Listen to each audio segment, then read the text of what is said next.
और आज हम इस वीडियो में बात करने वाले हैं डीमन स्लेयर के one of the best written character upper moon 3 Akaza के बारे में, जिसको कि तुम में से काफी सारे लोग आई एम श्योर हेट भी करते होंगे because he killed rain Goku. लेकिन मैं एक गारंटी के साथ कह सकता हूँ, अगर तुमने मांगा पढ़ी है या फिर तुम इस वीडियो को पूरा देख लेते हो तो ये कैरेक्टर यानी अकाजा तुम्हारे फेवरेट कैरेक्टर्स में से एक बन जाएगा। क्योंकि इस वीडियो में हम जानने वाले हैं अकाजा की बैक स्टोरी के बारे में और अकाजा किस फाइट के दौरान मरा था और क्यों मेरी नजर में वो अनडिफीटेड ही था एंड तक। अगर सोच रहे हो क्यों और जानना चाहते हो देन कीप वाचिंग।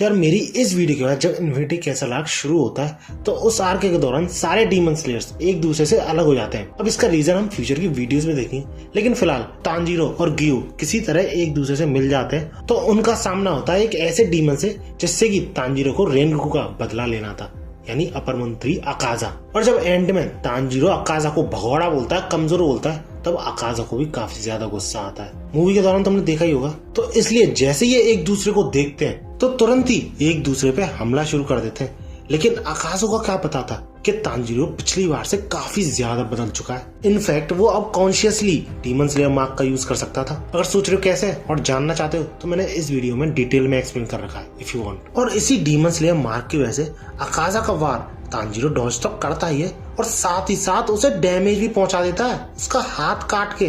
और ऐसा करके तांजीरो को खुद में भी थोड़ा कॉन्फिडेंस आता है, क्योंकि यार अपर मून 3 को डैमेज पहुंचाया उसका अटैक डॉज करके कोई छोटी बात नहीं थी। और वो डिसाइड करता है कि अगला बार उसके गले पे ही करेगा। लेकिन तभी अकाजा उस पे अचानक से वार कर देता है और ऑलमोस्ट तांजीरो को मुंडी अलग ही कर चुका होता है। लेकिन फिर से तांजीरो उसका अटैक तो डॉज करता ही है, लेकिन इस बार उसके चेहरे पे भी डैमेज पहुंचाता है। और ये सब देख के अकाजा कंप्लीटली शॉक में चला जाता है। और सिर्फ अकाजा ही नहीं, वहां पे प्रेजेंट गियो भी काफी ज्यादा शॉक में होता है कि तांजीरो की टेक्निक्स काफी ज्यादा इंप्रूव हो गई है पहले से। लेकिन तांजीरो सिर्फ इतना करने में ही पसीने छोड़ चुका होता है। एंड असाइड दैट गियो ये कंफर्म करता है तांजीरो की पावर सच में पिलर के कंपेरेबल हो चुकी है, क्योंकि अभी गियो ने अटैक करना शुरू भी नहीं किया है। तांजीरो अकेला ही अपर मून 3 अकाजा को संभाल रहा है। और ये सब देख के गियो पिछली बातें याद करने लग जाता है तांजीरो की, और यही सोच रहा होता है कि तांजीरो कहाँ पर था जब वो उससे मिला था और आज कहाँ पहुंच चुका है, सिर्फ और सिर्फ अपनी बहन के लिए। और वही नहीं, अकाजा खुद ये बोलता है कि उस दिन जब रेनगोकू ने ये बोला था कि ये बच्चा वीक नहीं है, इसे वीक मत बोलो और इंसल्ट मत करो, तो वो सही था, तुम वीक नहीं हो, जिस वजह से मैं तुम्हारी रेस्पेक्ट करता हूँ। लेकिन इसके तुरंत ही बाद वो अपनी डीमन आर्ट का यूज करके अपने एक्शंस के थ्रू ये क्लियर कर देता है कि सीरियस होने का टाइम आ चुका है। इसके बाद हमें ये दिखाया जाता है कि गियो भी अकाजा के साथ बैटल में एंगेज हो चुका होता है, अपनी वाटर ब्रीदिंग का यूज कर रहा होता है। और जब गियो अपने 11th फॉर्म का यूज करता है अकाजा के अगेंस्ट में, तो अकाजा काफी ज्यादा सरप्राइज हो जाता है, क्योंकि आज से पहले उसने ऐसी टेक्निक कभी नहीं देखी थी। ऑब्वियसली क्योंकि 11th फॉर्म गियो ने खुद क्रिएट की थी, बताओ। और बंदा खुद को पिलर के बराबर नहीं समझता। और इसी बीच जब तांजीरो अचानक से स्नीक अटैक करने की कोशिश करता है अकाजा पे, तो तुरंत ही अकाजा उसके सामने से गायब सा हो जाता है। और वो ये रियलाइज करता है कि अकाजा उसके ठीक पीछे पहुंच गया है और उस पर अटैक करने को हो रहा है। लेकिन गियो वहां पे पहुंच के तांजीरो को बार बार बचा लेता है। और जब गियो और अकाजा एक दूसरे से भिड़ रहे थे, उसी दौरान तांजीरो अकाजा के पैर पे वार करने की सोचता है, क्योंकि काफी ज्यादा फास्ट था ना अकाजा। लेकिन अकाजा उसी पैर से तांजीरो को एक तगड़ी किक मारता है, जिसे समहाउ तांजीरो अपने ब्लेड के थ्रू डॉज तो कर लेता है, लेकिन फिर भी डॉज करने के बावजूद तांजीरो को काफी ज्यादा डैमेज पहुंचता है। बंदा खून दे जाता है और शॉक में होता है कि यार इतनी ज्यादा पावर सिर्फ एक किक में। एंड हमेशा की तरह क्योंकि अकाजा को स्ट्रॉन्ग अपोनेंट्स पसंद है, तो हमेशा उनसे वो नेम पूछता है उनका, जिस वजह से वो गियो से भी उसका नाम पूछता है। लेकिन गियो साफ इनकार कर देता है एक डीमन को अपना नाम बताने से। लेकिन अकाजा ये कहता है कोई बात नहीं, तुम मत बताओ, मैं तुमसे पूछता रहूंगा अगेन एंड अगेन। जिसके बाद अकाजा गियो को भी एक बहुत तगड़ी किक मारता है, जिसे गियो अपने ब्लेड के थ्रू डॉज तो करता है, लेकिन उस किक में इतनी ज्यादा पावर होती है तो गियो यार 3-4 दीवारों के पार जाके गिरता है, जिस वजह से तांजीरो के मुंह से निकल ही जाता है कि गियो-सान। और इसी मूवमेंट में उसके बोलने की वजह से अकाजा को उसका नाम भी पता चल जाता है। बट ये प्रॉब्लम की बात तो ये थी कि अकाजा को इस बार तांजीरो को अकेले संभालना था। उन दोनों की फाइट शुरू हो जाती है। अब क्योंकि इस फाइट के दौरान तांजीरो अच्छा खासा कीप अप कर पा रहा था अकाजा के साथ, तो अकाजा उसे एक्नॉलेज करते हुए ये बोलता है, मान गए भाई तेरी मूवमेंट्स को, तूने जरूर काफी ज्यादा ट्रेनिंग करी होगी इतने छोटे से टाइम पीरियड में। और इसी के साथ वो यही बोलता है, बट यार कुछ भी कहो, रेनगोकू ने बहुत अमेजिंग जॉब की है, तुम उस रात कुछ भी नहीं थे, जमीन पे पड़े हुए एक वीकलिंग से ज्यादा, लेकिन अब देखो तुम्हें तुम्हारी ऐसी ग्रोथ देखो तो मेरी आंखें बाहर निकल आई। अब यहाँ तक तो ठीक था जो अकाज़ा ने बोला, वो सबसे यही बोलता है, लेकिन इसके बाद वो ये बोलता है कि मुझे खुशी है रेनगोकू उस रात मर गया, क्योंकि मुझे नहीं लगता कि वो उससे ज्यादा और स्ट्रांग बन पाता, बिकॉज ऑफ हिज विजन जो कि उसके वर्ल्ड को लेकर थे, जिस वजह से वो हमेशा ह्यूमन बने रहना चाहता था। और भाषा ये बात सुन के तानजीरो की बुरी तरह से टक जाती है और वो क्लियरली अकाज़ा को धमकी देता है कि रेनगोकू के बारे में बोलने की हिम्मत भी मत करना। जिसके रिप्लाई में अकाज़ा ये बोलता है, क्यों, क्या हुआ? मैं तो यार उल्टा तुम दोनों को फ्रीज कर रहा हूँ, तुम्हारी बड़ाई कर रहा हूँ, क्योंकि अकाज़ा के अकॉर्डिंग ये लॉ ऑफ नेचर है कि वीकलिंग्स को वाइप आउट हो जाना चाहिए। जिस बात से तानजीरो साफ इनकार करता है, ये एग्जांपल देते हुए कि न्यूबॉर्न बेबी तो सबसे ज्यादा वीक होते हैं, अगर उन्हें प्रोटेक्ट करने वाला कोई नहीं होगा तो वो जिएंगे कैसे? दैट्स व्हाई तानजीरो के अकॉर्डिंग जो ताकतवर है उन्हें अपने से वीक को बचाना चाहिए, और जो वीकर है उन्हें और भी ज्यादा स्ट्रांग बन के अपने से वीकर को बचाना चाहिए। ये लॉ ऑफ नेचर है, जिस वजह से वो अकाज़ा की थिंकिंग को बिल्कुल बकवास बोलता है और इस वजह से अकाज़ा को काफी ज्यादा गुस्सा आ जाती है। लेकिन अकाज़ा ये नहीं समझ पा रहा होता है कि उसे इतना गुस्सा आ क्यों रहा है तानजीरो की ऐसी बकवास पे जिसपे कि वो यकीन भी नहीं करता। शुरुआत में तो उसे ऐसा लगा था कि तानजीरो वीक है, इसलिए उसे चिढ़ मच रही है तानजीरो से, लेकिन अभी भी जब वो पहले से ज्यादा स्ट्रांग है, मुझसे इसका चेहरा सहन ही नहीं हो पा रहा। और तभी हम अकाज़ा के पीछे से एक हाथ आता हुआ देखते हैं, किसी इंसान का, जो कि तानजीरो जैसा ही कुछ सिमिलर अकाज़ा से बोल रहा होता है। और जब अकाज़ा उसका हाथ हटा के पीछे देखता है तो पीछे कोई भी नहीं था, क्योंकि ये सब अकाज़ा की एक इमेजिनेशन थी, मेमोरी थी। अब इस चीज को देख के तानजीरो भी सोच में कि भैया ये हवा में ही हाथों को क्यों मारने लग रहा है। लेकिन क्योंकि अब अकाज़ा काफी ज्यादा पिस्ड ऑफ हो चुका था तानजीरो से, तो वो तानजीरो पे सीधा अटैक करता है, और ये अटैक पिछले अटैक से काफी ज्यादा पावरफुल था और इवन काफी ज्यादा फास्ट भी था। जिसके बाद फिर से तानजीरो के पलक झपकने से पहले अकाज़ा फिर से उस पर वार करता है। अब तानजीरो अकाज़ा के ये सारे अटैक्स देख के इसी सोच में होता है कि ये सारे अटैक्स अकाज़ा के इतने पावरफुल और इतने प्रिसाइज हैं कि ऐसा महसूस हो रहा है कि वो सारे अटैक्स उसके वाइटल्स और ओपनिंग्स की तरफ अट्रैक्ट हो रहे हैं। जिसके बाद उसने अकाज़ा की जितनी भी बातें सुनी है उसमें से वो कुछ ढूंढने की कोशिश करता है, उसका पॉइंट ऑफ व्यू, उसने क्या चीजें बोली थी। और इसी सोचने के दौरान जब अकाज़ा तानजीरो पे अटैक करता है तो काउंटर अटैक में जब तानजीरो उस पर अटैक करता है तो फाइनली ये वार अकाज़ा के गले तक पहुंच चुका होता है। इसके बाद बहुत तगड़ी चीज दिखाई जाती है। I am telling you, Rengoku का जो छोटा भाई था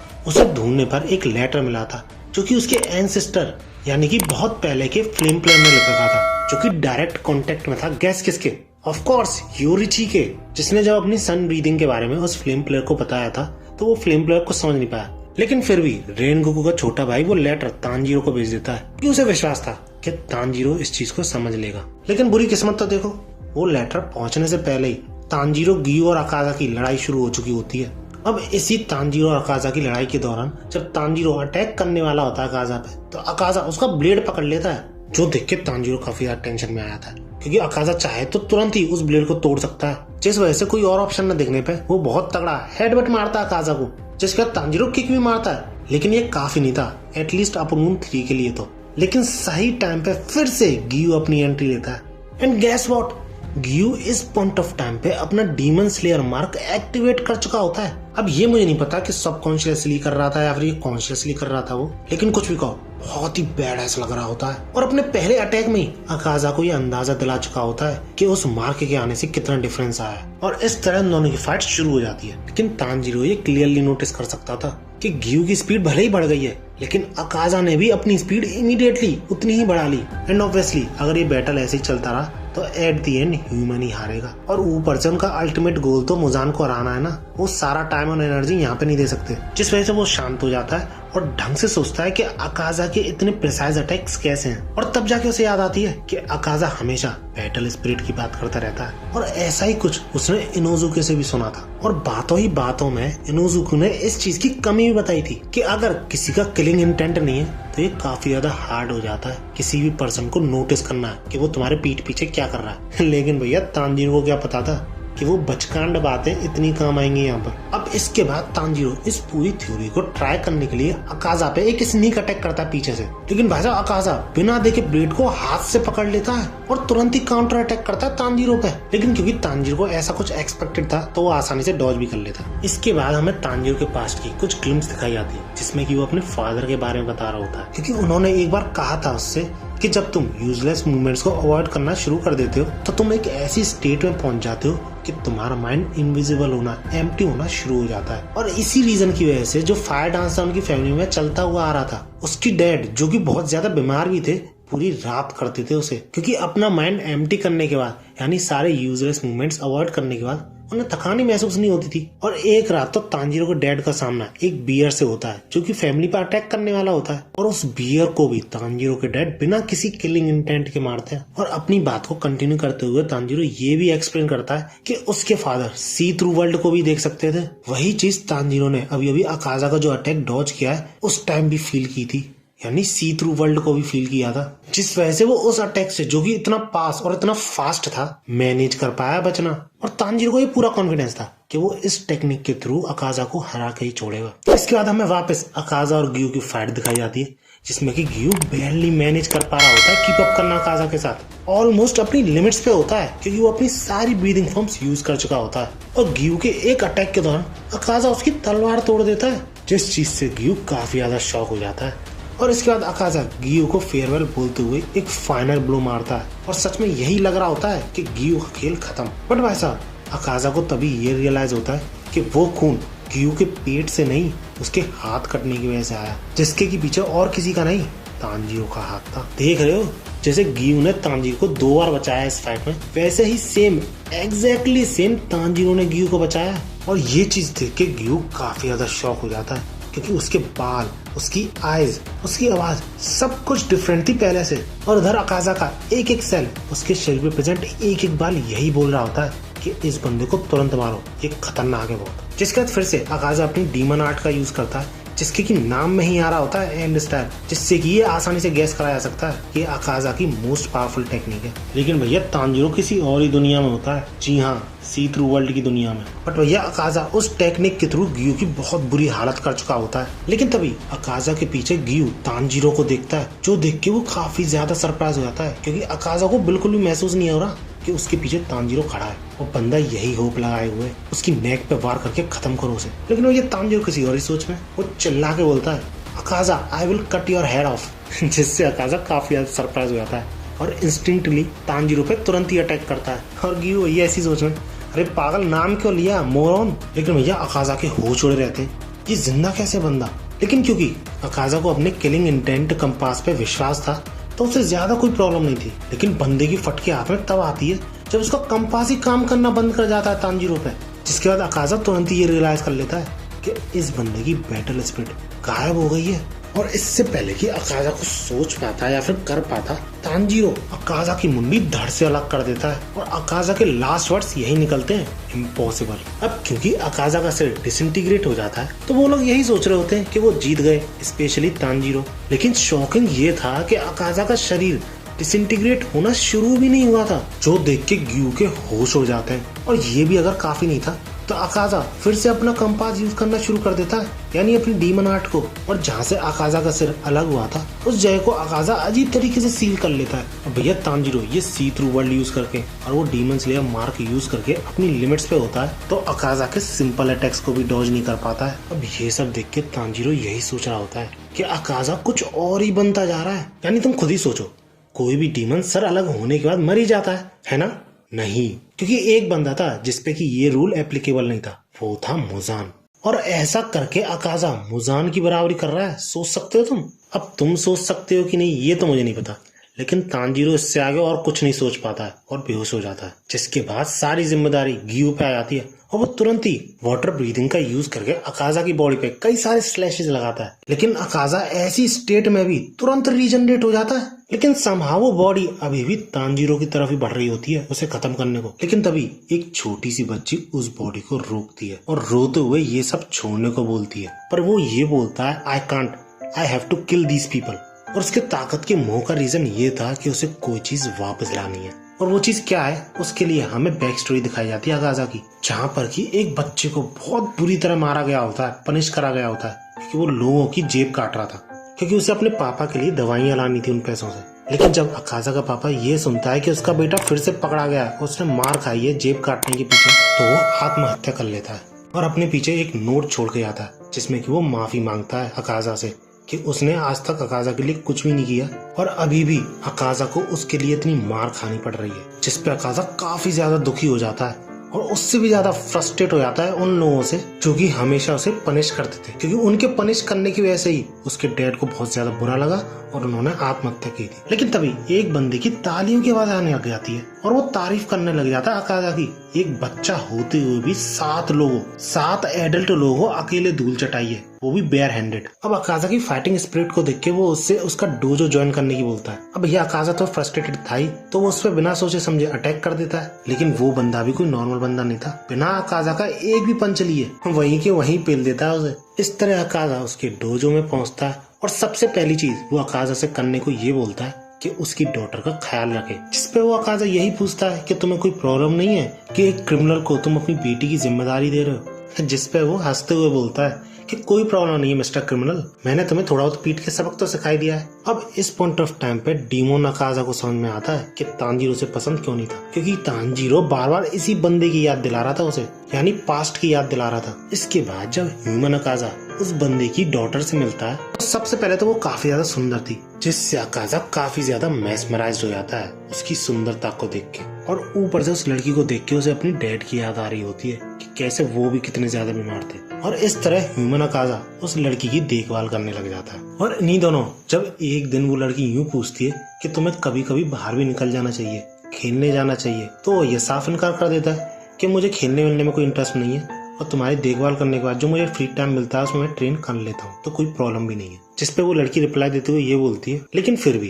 कभी कभी तो अलग करना चाहिए ना कुछ, जैसे कि आज रात फायरवर्क्स शो होने वाला है तो मैं जरूर देखने जाना चाहिए वो। जिसकी रिप्लाई में ह्यूमन अकाजा ये बोलता है अच्छा चलो अगर तुम्हारी तबीयत ठीक ठाक हो जाती है तो मैं तुम्हें कैरी करके उस ब्रिज पे ले जाऊंगा, तो हम साथ में फायरवर्क्स देखेंगे। जिसपे वो लड़की शॉक्ड और अपनी बात को कंटिन्यू करते हुए वो ह्यूमन अकाजा ये बोलता है आज नहीं हो सका तो ठीक है, अगले साल भी नहीं हो सका तो ठीक है, उसके अगले साल कभी ना कभी तो देखेंगे ही। और इसी के बाद हमें अकाजा के उस मास्टर के बारे में पता चलता है कि कैसे कुछ गुंडों से उसने एक आदमी को बचाया था, तो उस आदमी ने ये डोजो और ये पूरी लैंड उसकी फाइटिंग टेक्निक से इम्प्रेस होके दे दी थी। लेकिन काफी सारे लोग इस चीज से खुश नहीं थे, क्योंकि ये डोजो वो खुद के लिए चाहते थे। और ऐसा ही करते करते 3 साल बीत जाते हैं और ह्यूमन अकाजा 18 का हो जाता है और वो लड़की 16 की हो जाती है। और इन सालों में वो लड़की फाइनली चढ़ने फिरने लग जाती है। और इन्हीं दिनों के दौरान बहुत बड़ी चीज होती है, वो जो मास्टर था अपना डोजो और अपनी लड़की उस अकाजा को देने की बोलता है, जिससे अकाजा काफी ज्यादा शॉक हो जाता है और थोड़ा शर्मा भी जाता है।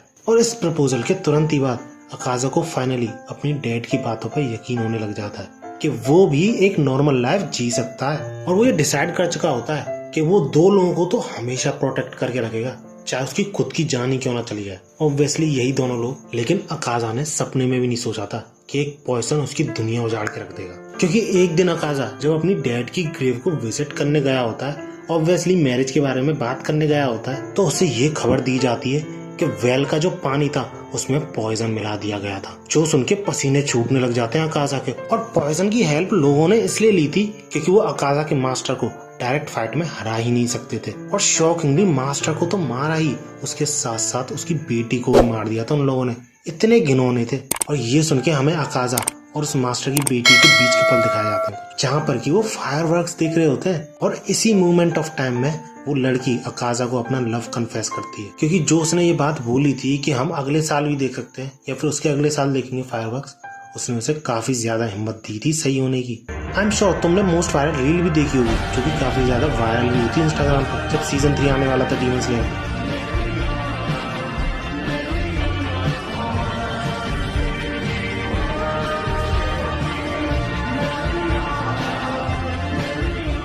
अब इसके बाद भैया होना क्या था, अकाजा पूरे रेज मोड में चला जाता है और जो बगल वाला डोजो था उसमें 67 लोग थे। ऑब्वियसली प्रोफेशनल तो नहीं थे, लेकिन स्टूडेंट ही सही, लेकिन 67 लोगों को, वो भी समुराइज को बेयर हैंडेडली सिर्फ अपने फिस्ट के थ्रू अकाजा खत्म कर देता है। लिटरली एक एक पंच में लोगों के स्कल और पसलियां तोड़ रहा होता है। और ये माहौल इतना खौफनाक हुआ था, इतना खौफनाक हुआ था कि वहां पे जो मेड थी जिसने ये सब देखा था वो पागल हो गई थी। और इसी फेज के दौरान ये बातें सुन के कि एक बंदे ने 67 लोगों को अकेले मारा है, वहाँ पे मुजान उससे मिलने आता है और अकाजा के बिना हाँ या ना किए उसे डीमन में कन्वर्ट करता है। और उस पास्ट को याद करने के बाद वही बॉडी अपना सिर भी रीजनरेट करने लग जाती है। और इसी दौरान तांजीरो को भी होश आता है, जो ये चीज देख के काफी ज्यादा शॉक में होता है। और उसका सर फुली रीजनरेट होने से पहले तांजीरो उस पर वार भी करता है, लेकिन उसके हाथों में इतनी ताकत ही नहीं थी, इवन ब्लेड भी उसके हाथों से फिसल जाता है। जिसके बाद तांजीरो के पास कुछ था नहीं तो वो बेयर फिस्ट यानी एक मुक्का मारता है अकाजा को, जिस मुक्के ने सही में उसे उसकी मास्टर की याद दिला दी। और भैया तांजीरो टेंशन में होता है कि वो एक तो अपनी स्वॉर्ड नहीं पकड़ पा रहा और गियू की तलवार तो टूटी गई है, साथ ही साथ उसकी हालत भी बहुत बुरी है। लेकिन उन्हें अकाजा के एक अटैक का भी सामना करना पड़ेगा जो कि वो करने वाला है, जिससे वो दूर भाग के बचने की कोशिश भी करते हैं। लेकिन उस अटैक से पहले तांजीरो अकाजा के मुंह पे बहुत ही सॉफ्ट स्माइल देखता है, क्योंकि ये अटैक उनके लिए नहीं था, ये अटैक खुद अकाजा के लिए था। अब तुम्हें क्या लगता है एंड हो गया? नहीं, इस अटैक के बावजूद अकाजा फिर भी रीजनरेट हो रहा था। वो खुद ये नहीं चाहता था, फिर भी ऐसा हो रहा था, क्योंकि उसके अंदर जो मुजान की कॉन्शियसनेस थी वो ऐसा होने नहीं दे रही थी। लेकिन फिर भी अकाजा अपने पास्ट को याद करके बहुत ज्यादा अफसोस करके फाइनली डिसइंटीग्रेट हो जाता है। और इतने एपिक वे में अपर मून 3 का एंड होता है, जिसको कि भाई साहब कोई भी डीमन स्लेयर हरा नहीं पाया था जब तक उसने खुद ने हार नहीं मानी थी। And that's it. वीडियो अच्छी लगी तो लाइक जरूर करना और ऐसे ही वीडियोस के लिए मेरे चैनल को सब्सक्राइब जरूर कर लेना। इस वीडियो का टारगेट रखते हैं 400 लाइक्स, क्योंकि काफी ज्यादा लंबी भी है ये वीडियो। और अगर तुम 400 लाइक्स कंप्लीट कराते हो तो मैं तुरंत ही अपर मून 2 पे वीडियो लाऊंगा कि वो कैसे हारा था, क्योंकि उसकी डेथ भी सिंपली डीमन स्लेयर्स की वजह से नहीं हुई थी, उसके भी पीछे कोई और रीजन था। तो टारगेट जल्दी पूरा करा देना वीडियो चाहते तो। भागो।